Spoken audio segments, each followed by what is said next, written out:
الحمد لله الذي شهدت له بالربوبية جميع المخلوقات وأقرت له بالخلق جميع المصنوعات.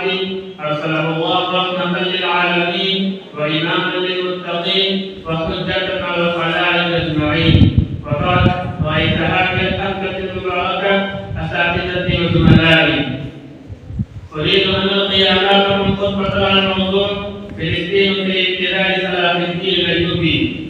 فيا أيها المسلمون، إن للمسجد الأقصى المبارك في نفوس المسلمين أهمية خاصة ومكانة عظيما يكنون له الود الشديد والحب العميق، وما ذلك إلا لتمثيل الله إياه فيما خلق.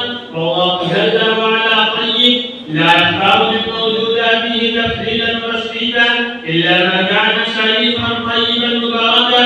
خلق السماوات سبعا فاختار منها أعلاها، وخلق الملائكة فاصطفى منهم رسلا وسادا كجبريل وميكائيل وإسرافيل، وخلق من الماء بشرا فاختار منهم نبيين، ثم اصطفى منهم رسلا مبشرين ومنذرين، ثم اصطفى من خيار الخيار الآخر السابق الذي أمهم جميعا بمسجد الأقصى ليلة الإسراء، حيث قال الله تبارك وتعالى: سبحان الذي أسرى بعبده ليلا من المسجد الحرام إلى المسجد الأقصى الذي باركنا حوله. وكذلك اختار الله البقاع المباركة الثلاثة من سائر مناحي الأرض التي دحاها. وهذا من لطف الله بعباده ونعمته السابقة أن خص لنا من المساجد والأمكنة الأماكن ما تضاعف فيه الحسنات وتكفر بالخطأ إليه السيئات. ومسجدنا الأقصى المبارك من تلكم الأسفار تشد إليه الرحال، تضاعف فيه الأعمال وتحك في ساحته الأوزار. وقال النبي صلى الله عليه وسلم: لا ترمى المطي إلا إلى ثلاثة مساجد: إلى المسجد الحرام، وإلى مسجد هذا، وإلى مسجد إيليا أو بيت المقدس.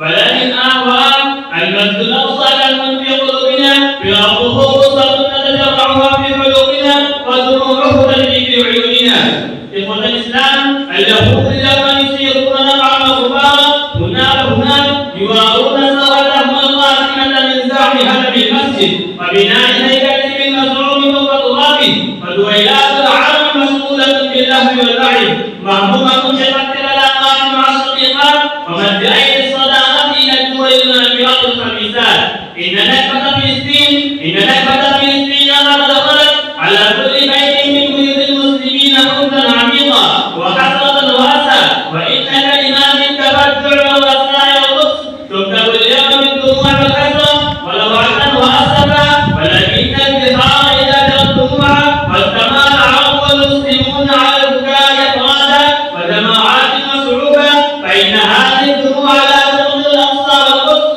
ولم نسبق لأمة من الأمم أنها استطاعت أن تحول الهزيمة إلى نصر بالبكاء وحده دون أن يذم بالعمل. وهل استطاع الواقعون الأولون وعلى رأسهم الفاروق القاهر رضي الله عنه أن يفتح القدس بالبكاء وبالكلام فقط؟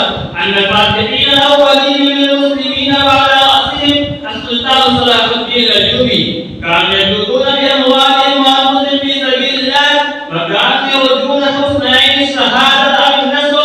كانوا يعدون أنفسهم كما في قوله تعالى: وأعدوا لهم ما استطعتم من قوة ومن رباط الخيل ترهبون به عدو الله وعدوكم. ومفهوم الإعداد يشمل الإعداد المادي والإعداد الروحي. إخوة الإسلام، هناك 6 واجبات على كل مسلم على الأقل إذا يفعلها على وجه الأكمل يكون بإذن الله عز وجل ممن أدى حق فلسطين والمسجد الأقصى وفعلت كذا وكذا وهذا ما كنت أملي.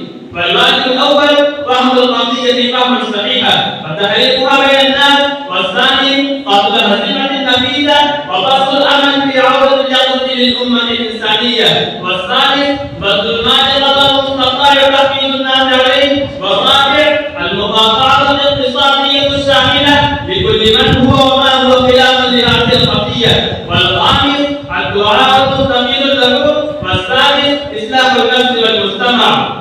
وهكذا سنعود إن شاء الله المسجد الأقصى وتنتظم جميع الخطوة القليلة ونخط بأقدامنا أسماء المستنيرة ونجلس سويا ونسمع صوت إمامنا مدبرا مرتلا قول الله تعالى فإذا جاء بعض الآخرة ليسوء وجوهكم وليدخل المسجد كما دخلوا أول مرة